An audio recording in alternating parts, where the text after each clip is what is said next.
Doctores de Salud, tu consultorio médico. ¿Cómo están, amigos? Bienvenidos a Doctores de Salud. Hoy vamos a hablar de una enfermedad que seguramente te ha afectado en algún momento de tu vida. Hoy vamos a hablar sobre la gastritis y para eso tenemos a un especialista que nos acompaña desde el Hospital Rebagliati. Conozcamos de quién se trata. Gastroenterólogo, Dr. Luis Alberto Cervera. Labora en el Hospital Edgardo Rebagliati. Cuenta con 10 años de experiencia como gastroenterólogo y endoscopista terapéutico. Es médico egresado de la Universidad de San Martín de Porres. Cuenta con una especialidad en gastroenterología en Burgos, España. Agradecemos la presencia del doctor Luis Alberto Cervera. ¿Cómo está, doctor? Gracias por la invitación.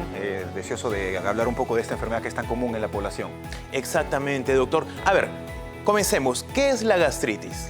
Propiamente dicho, la gastritis es una inflamación de las paredes internas del estómago. El estómago es un órgano muy importante, es un músculo que ayuda a la ingestión de alimentos, a la digestión de los alimentos. Cuando esto se inflama, genera muchos síntomas como gases, hinchazón, mala digestión, languidez. Esto es sinónimo de gastritis para la población en general. Y es muy importante ya que gran parte de la población alguna vez, como usted ha manifestado, tiene estos síntomas. Exactamente, doctor. Y pues, ¿cuáles vendrían a ser las causas de esta enfermedad? Hay varias causas de gastritis, pero yo lo dividiría en gastritis por Helicobacter pylori o gastritis que no tienen Helicobacter pylori. La causa más común es esa famosa bacteria que tiene el 60% de la población, una bacteria muy común que en definitiva genera inflamación de las paredes del estómago, como ya le manifesté. Pero hay que tener en cuenta otras causas, por ejemplo, estrés y ansiedad, medicamentos, antibióticos, analgésicos y especialmente las medidas higiénico-dietéticas poco saludables, como por ejemplo comer a deshoras, comer de forma muy copiosa, el alcohol, el tabaco, pueden inflamar las paredes del estómago y generar molestias. ¿El tema emocional puede intervenir también en ello? Hay una entidad o un concepto que se llama eje cerebro-estómago y en ese sentido estados de hiperacidez pueden ser producidos por estrés o ansiedad. Es muy común en los pacientes en el hospital o en la consulta que de alguna otra forma tienen ciertas molestias digestivas justamente por estados de estrés y ansiedad, ya sea por el entorno laboral o el entorno familiar. Es por ello que es muy importante para nosotros discernir si es que verdaderamente hay un estado de estrés y ansiedad, porque la enfermedad de la gastritis debería tratarse de forma multidisciplinaria. Debemos no solo estar gastroenterólogos, sino también internistas, nutricionistas, en algunas circunstancias psicólogos también. Muy bien, doctor. Usted acaba de hablar acerca de una bacteria, Helicobacter pylori, y justamente de ello vamos a hablar a profundidad más adelante. Sin embargo, ahora, pues amigos, vamos a ver un caso. Hola, soy Darlene Maita, tengo 22 años y soy estudiante universitaria. Hace 2 meses me llevaron de emergencias al hospital debido a que presenté hinchazón en el vientre y dolor insoportable a la altura de la boca del estómago. El doctor que me trató me diagnosticó gastritis. El tratamiento empezó con una endoscopía en donde me detectaron que tenía la bacteria de Helicobacter pylori y en base a ello me recetaron una serie de medicamentos que tenía que tomar de manera rigurosa. Además de seguir una dieta saludable. Desde que empecé la universidad he tenido desórdenes alimenticios. A veces no comía, no desayunaba, a veces solo comía comida chatarra, tomaba gaseosas, incluso como soy un poco enfermiza, cuando tenía resfriados, tomaba antibióticos sin una receta médica. Ya han pasado 2 meses y he seguido las instrucciones del médico al pie de la letra. Progresivamente dejé de sentir malestar en el estómago y pese a mi horario tan ajetreado que tengo, como saludable y en mis horarios. Además, ahora me doy cuenta que mi salud es primero. Qué caso tan interesante, doctor. Ahora, hay que tener en cuenta que según usted nos comentaba, pues existen 2 tipos de gastritis, la crónica y la aguda. Vamos a hablar sobre la gastritis crónica, doctor. Efectivamente, gastritis crónica es una entidad en donde pues, el paciente tiene estos síntomas durante mucho tiempo, ya llámese semanas, meses, inclusive años. La causa más común de gastritis crónica justamente es el Helicobacter pylori, aunque hay que decir que hay otras causas. Sin embargo, mencionar que el Helicobacter pylori es muy común en nuestro país. 60% de la población casi tiene Helicobacter pylori. Esta entidad es una entidad que en definitiva tiene que ser tratada a tiempo, ya que no solo puede ser gastritis, sino otras enfermedades tipo úlceras o cáncer de estómago. Doctor, ¿cómo se adquiere esta bacteria, la Helicobacter pylori? Es una excelente pregunta. Hay que tener en cuenta que el Helicobacter pylori es una bacteria que puede ingresar a nuestro cuerpo en el contexto de vegetales mal lavados o agua de caño maltratada. Típico, lo conversábamos antes, estamos jugando un partido y tal, de pequeños agarramos una manguera, empezamos a tomar líquido. Exacto. Y pues en algunos casos pues nos infectamos de forma incidental y sin ningún síntoma del Helicobacter pylori. Es decir, ahorita usted y yo podemos tener pues la Helicobacter y no tenemos ningún síntoma. Según la estadística, de aquí cualquiera de los dos podría tener Helicobacter, ya que la mitad de la población lo tiene.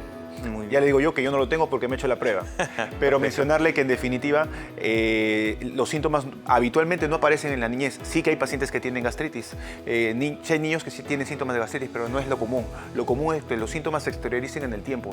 Cuando ya no es adulto, el paciente desarrolla los síntomas que ya mencionamos y en este contexto ya se llama gastritis crónica. ¿Por qué? Porque el Helicobacter pylori tiene mucho tiempo en el organismo y lo está inflamando constantemente. Y es ahí cuando se tiene que atacar justamente esa bacteria, ¿cierto? Efectivamente. El Helicobacter pylori es un carcinógeno tipo 1. Está exactamente equiparable a la radiación. Eso quiere decir que, en definitiva, tratar el Helicobacter pylori no solo nos va a ayudar a erradicar gastritis, sino también a prevenir úlceras del duodeno, si es que ya no las tenemos, Sí. y prevenir a largo plazo cáncer de estómago y otros tipos de cánceres un poco más raros. Muy bien, doctor. Justamente tenemos un dato de la Organización Mundial de la Salud sobre esta bacteria. A ver, veamos.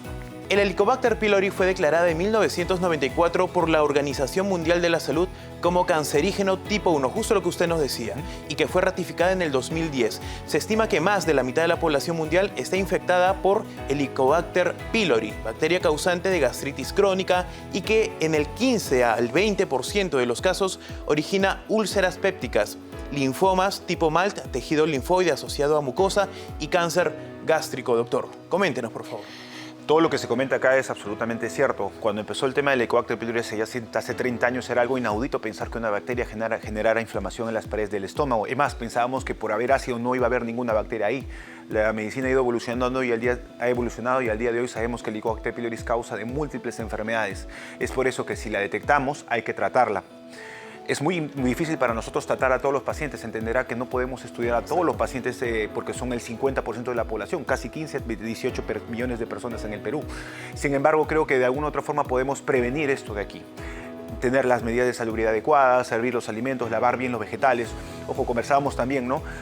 Los pacientes a veces pueden tener esa duda de que no como lechuga porque si no me va a dar Helicobacter. Al contrario, mencionar que los alimentos frescos son absolutamente saludables, pero tienen que ser correctamente lavados, ¿no? Por otro lado, también mencionar que no solo tratamos el Helicobacter pylori por la gastritis, sino también por cáncer de estómago. La primera causa de muerte de letalidad en el Perú es cáncer de estómago. Es un parámetro muy importante. Está entre los 5 cánceres más importantes. Y la la predisposición más común es el Helicobacter pylori. Y justamente hablábamos acerca de esta bacteria porque es la causante principal de la gastritis crónica. Pero por otro lado, doctor, la gastritis aguda, ¿en qué se caracteriza? El paciente que inicialmente desarrolla gases, hinchazón, ardor, indigestión, especialmente en el contexto de alimentos inadecuados, por ejemplo, una parrilla por la noche, con su copa de vino, su copa de cerveza, o un poco más de alimenticios, tal vez. Un desorden alimenticio importante, pues el paciente inmediatamente desarrolla síntomas de los que ya he mencionado. Sin embargo, manifestar que como es una gastritis aguda, estos síntomas suelen desaparecer en el tiempo, no ser tan largos, tan pronunciados. 24 a 48 horas después, el paciente haciendo una dieta saludable, pues suele mejorar estos síntomas. La gastritis aguda también se puede deber a la ingesta de medicamentos tipo antiinflamatorios o antibióticos o cualquier otro medicamento. Lo típico, tomo un medicamento tipo naproxeno, ketorolaco, ibuprofeno con el estómago vacío. A las 2 o 3 horas el paciente desarrolla molestias digestivas importantes. Exacto. Y justamente hablando de ello, doctor, los síntomas. ¿Cuáles son en general los síntomas que presenta una persona con gastritis? Importante. Gases, sensación de llenura precoz, languidez, que en principio es como una sensación de vacío, ardor en el estómago y algunas veces puede estar relacionado a náuseas y vómitos. Todos esos son síntomas muy típicos de gastritis. Estábamos hablando acerca de las causas que generan la gastritis aguda y entre ellas estaba justamente la mala alimentación. Doctor, mire, justamente tenemos aquí diversos alimentos que pues a simple vista pueden parecer muy ricos, pero que nos pueden hacer a la larga pues daño, ¿cierto? Nos acercamos, por favor, vamos a describirlos, doctor. ¿Qué tenemos? Bueno, pues en principio tenemos aquí alcohol. Bueno, no solo alcohol, sino las bebidas gaseosas, las bebidas carbonatadas, por todos los insumos que tienen pueden condicionar una gastritis química. Es por eso que en exceso o en mucha cantidad, pues los pacientes pueden tener muchos problemas con el tema del alcohol y las gaseosas. Cualquier tipo de alcohol, doctor. Cualquier tipo de alcohol. Al día de hoy no tenemos una dosis saludable de alcohol. Antes pensábamos que podría haber una dosis moderada y tal, por eso ¿Un vinito con también? moderación y tal. En principio una copa de vino no te va a hacer daño, pero sí que en principio no se puede normalizar esto.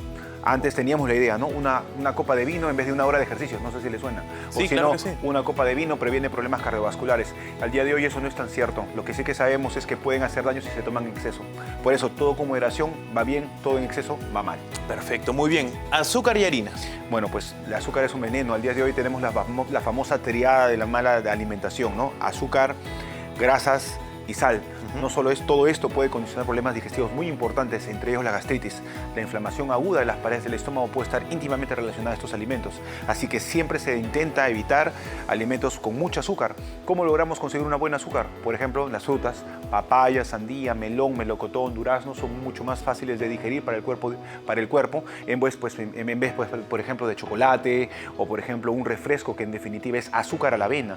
Nosotros tomamos un jugo de naranja, por ejemplo, pero que no es jugo de naranja, todos sabemos que pueden ser preparados de naranja o algo por el estilo, pues inmediatamente pasan al estómago y se absorben de forma tan rápida que no lo dejan trabajar tan rápido al hígado. Y en ese sentido mencionarle que es mucho mejor comer 2 naranjas que tomarse un jugo de naranja, por ejemplo, por la cantidad de vitaminas, minerales y sobre todo la fibra que se encuentra en estos alimentos. Muy bien, doctor. ¿Y reemplazar el azúcar por algún edulcorante, stevia, por ahí es recomendable? Bueno, al día de hoy hay varios estudios al respecto. En general, la recomendación sería, intenta evitar el azúcar. Si podemos utilizar un poco de edulcorante, podría ser una solución, aunque hay estudios claramente establecidos al día de hoy que dicen que una persona que toma edulcorantes y de la que no toma, pues no tiene ninguna diferencia con el tema de exceso de peso o algún tipo de enfermedad a largo plazo. Es más, hay estudios que manifiestan que el exceso de edulcorantes podrían traer problemas cardiovasculares a largo plazo. Quiere decir esto, que si yo me tomo una Coca-Cola, perdón, una bebida carbonatada cero o light, o azúcar, estaría engañando a mi cerebro para de alguna otra forma empezar a comer otra cosa, porque lo típico, no sé si habrá visto cuando vamos a comer una hamburguesa con mi Coca-Cola cero o con mi Coca-Cola cero, qué sé yo, sí. No tiene sentido. El sentido es comer saludablemente.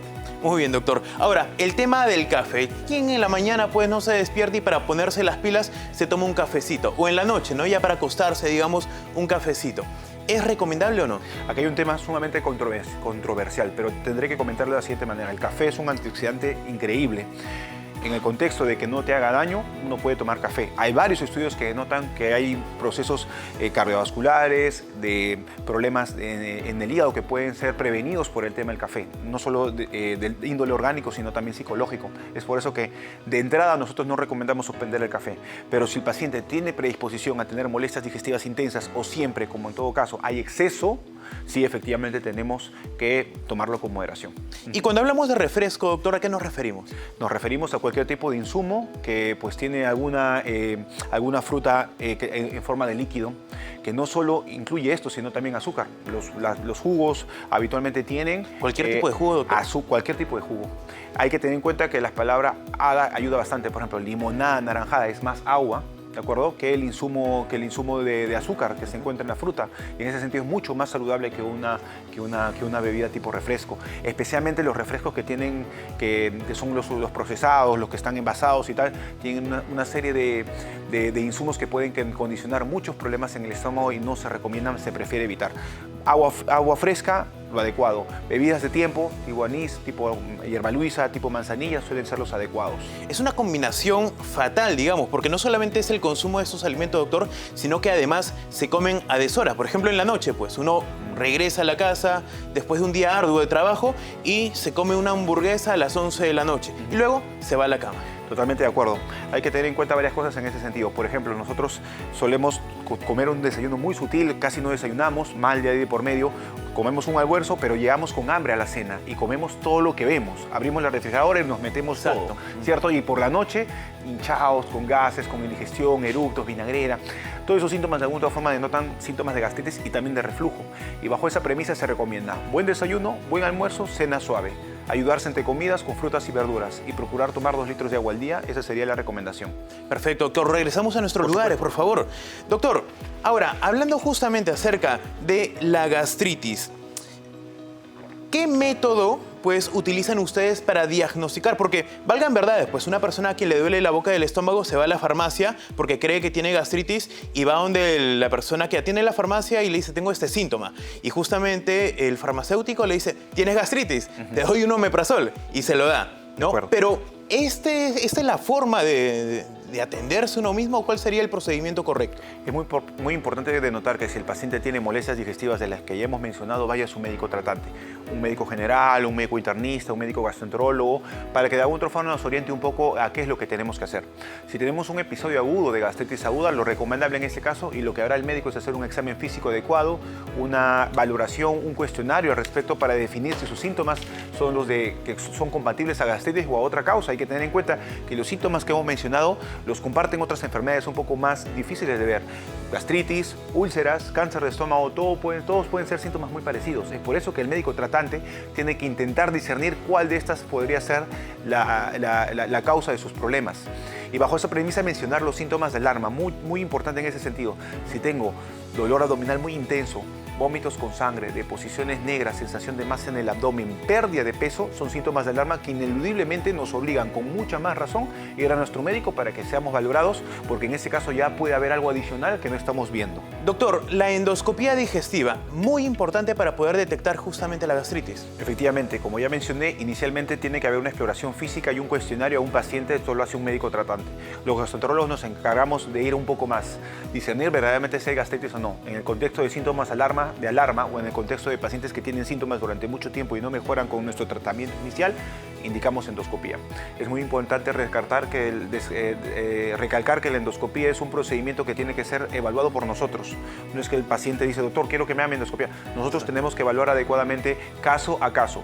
Y en definitiva es un procedimiento seguro, sencillo, que no duele y en la gran mayoría de los casos el paciente no siente absolutamente nada. Dependerá de varios factores en ese sentido. Pero nos da mucha información, no solo de ver las paredes del estómago, sino las del esófago, el intestino delgado, nos ayuda a prevenir cáncer de estómago y sobre todo nos ayuda a tomar una muestra del parte del estómago. Esta muestra nos ayudará a descartar si el paciente tiene Helicobacter pylori o no. Es una de las tantas formas de diagnosticar esta enfermedad y es por eso que es un procedimiento inocuo de 5 a 6 minutos que pues en definitiva nos da bastante información y ayuda bastante a nuestros pacientes a diagnosticar justamente esta enfermedad. Y para la gastritis aguda, doctor, inicialmente, ¿cuál sería el tratamiento? Bueno, yo lo que recomendaría es primero reconocer cuál ha sido la causa. Si he tenido una alimentación copiosa justamente en la noche, como ya hemos mencionado, hacer reposo digestivo. Ya hemos hablado al respecto, una dieta blanda, pollo a la plancha, un poco de arroz, papas sancochadas, una sopa de dieta suele ser la norma, tomar un poco de líquido. Y en definitiva hay algunos alimentos que suelen ayudar bastante como antiácidos naturales. Papaya, sandía, melón, melocotón, durazno, qué sé yo, la penca de la sábila también suele ayudar. Entonces hay varias formas de forma casera que nosotros podríamos ayudar, inclusive el tokosh, no sé si le suena. Justamente acerca de eso le iba a comentar. El tokosh pues es prácticamente para muchas personas irrespirable, pero en verdad es un alimento que pues, va a servir justamente a la persona que tiene gastritis. En el contexto de gastritis aguda podría ayudarnos ya que es un antiácido natural. En definitiva se puede utilizar sin ningún tipo de inconveniente y la gran mayoría de los casos ahí queda el problema. La gastritis aguda se soluciona con este tipo de tratamientos. Si el paciente sigue con molestias, la recomendación es que vaya a su médico tratante. Y al ir a su médico tratante se recomienda una serie de medicamentos, entre ellos los famosos antiácidos que utilizamos para solventar los problemas del paciente. ¿Existe la posibilidad de que una persona teniendo gastritis, esto pueda devenir más adelante a un cáncer gástrico? Sí, no en todos los casos. Recordar que si el 60% de la población tiene Helicobacter pylori y asumimos que la gran mayoría de ellos tienen gastritis, no todos van a terminar el cáncer de estómago, sino un porcentaje muy pequeño que más o menos entre el 1 y el 2%. Es por eso que en definitiva al inicio del estudio es importante hacer una endoscopía y definir que no haya ninguna enfermedad adicional a la gastritis. Entonces es muy importante detectarla a tiempo, es muy importante tratar la causa, es muy importante comer saludablemente y hacer hábitos higiénicos y dietéticos como ejercicio constante para intentar prevenir el cáncer de estómago y lógicamente traer problemas mucho mayores. Muy bien, doctor, muchas gracias por ilustrarnos sobre el tema. Ahora vamos con las preguntas del público. Empecemos. ¿Una persona con gastritis puede consumir omeprazol cada vez que le moleste el estómago sin receta médica? Adelante, doctor, por favor. Bueno, el omeprazol es un medicamento que tiene ciertos riesgos. no es tan común los riesgos, pero en definitiva creo que debería ser recomendado por médicos especialistas o médicos generales.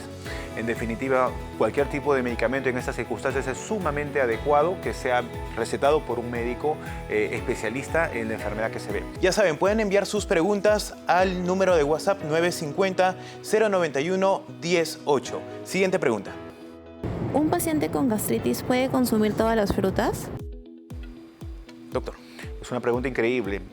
En el contexto de una gastritis resuelta, todas las frutas podrían consumirse, inclusive los cítricos. Pero en el contexto de una gastritis aguda, una inflamación importante, el hecho de que yo me coma una naranja o una mandarina va a aumentar mis síntomas. Pero no es que los cítricos me vayan a generar gastritis. Eliminado el problema, solventado la gastritis, pues podemos comer con moderación siempre cualquier tipo de fruta. Entonces es un mito el suspender los cítricos de forma abrupta porque tengo gastritis. Sí, efectivamente, al inicio sí, para no tener síntomas, pero tratada podemos comer cualquier tipo de alimento. Aunque déjeme mencionarle que hay frutas mucho más alcalinas que otras y que pueden ser un poco más saludables. Papaya, mucha agua, sandía, melón, melocotón, durazno, suelen ser pues adecuadas en este contexto, aunque cualquier fruta vale. ¿La gastritis es curable? Sí, es curable. Lo más importante en la gastritis es saber cuál es la causa. Tratamos la causa y curaremos la gastritis. En algunas circunstancias específicas esta gastritis crónica puede estabilizarse y no curarse del todo, pero justamente ahí está el médico tratante que nos va a ayudar a hacer un seguimiento de su enfermedad. Justamente mencionaba el tema de los alimentos y en ese sentido comentar que comer saludablemente siempre tiene que ser la norma en cualquier tipo de gastritis, ¿no? Perfecto, doctor. Siguiente pregunta, por favor. ¿Una persona con gastritis puede consumir lácteos? No debería haber ninguna contraindicación. Sí que tengo algunos reparos con el tema de la leche. La leche tiene mucha grasa, ¿de acuerdo? Y hay muchas personas que no solo tienen gastritis, sino intolerancia a la lactosa, les sonará. La intolerancia a la lactosa es una entidad claramente establecida, y esto porque como mamíferos, en teoría, estamos destinados a solo tomar leche mientras estamos amamantándonos. Somos la única entidad que toma leche después de haber amamantarnos, ¿no? En ese sentido, mencionarle que más o menos hay un 30% de personas que son intolerantes a la lactosa, pero no solo eso, sino la grasa también. Yo recomendaría leche descremada o leche deslactosada en el contexto de una gastritis aguda, ya que tiene menos cantidad de grasa y tiene menos cantidad de lactosa, que de alguna forma ayudaría a disminuir la sensación de gases e hinchazón en un paciente con gastritis aguda. Así que la pregunta es, sí que puede tomarlos, pero probablemente la recomendación sería descremada o deslactosada. Vamos con otra pregunta. ¿En qué momento una gastritis puede convertirse en úlcera? No hay una relación directa entre gastritis y úlcera. La causa más común de úlceras gástricas y duodenales es el Helicobacter pylori, efectivamente, pero la gran mayoría de veces el paciente que tiene gastritis no va a desarrollar úlceras. En tal sentido, una úlcera como tal solo se va a ver en el contexto de dolor abdominal sumamente intenso, fundamentalmente por las noches, deposiciones negras. Es muy típico que el paciente llegue con esta sensación de malestar y decaimiento intenso, y en ese sentido es muy importante prestar un tratamiento oportuno y rápido, ya que se podría tornar en una emergencia. En resumen, una gastritis no necesariamente tiene que pasar a úlcera, sino más bien pues es una entidad totalmente diferente. Muchas gracias, doctor, por responder todas esas preguntas. Ya saben, amigos, pueden ustedes también escribir sus dudas al siguiente número, 950-091-108. Y no solamente sus dudas, sino que también pueden proponer temas para tratarlos en Doctores eSalud. Doctor, sus últimas recomendaciones, por favor. Incidir fundamentalmente en el tema dieta, ¿no? Comer saludablemente, llevar una vida saludable, no tener excesos, intentar automedicarse y si hubiera síntomas de alarma, acudir a su médico tratante.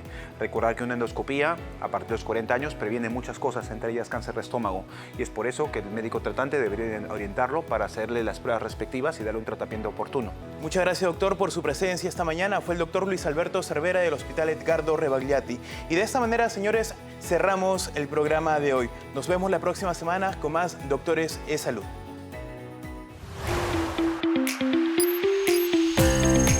Doctores eSalud, tu consultorio médico.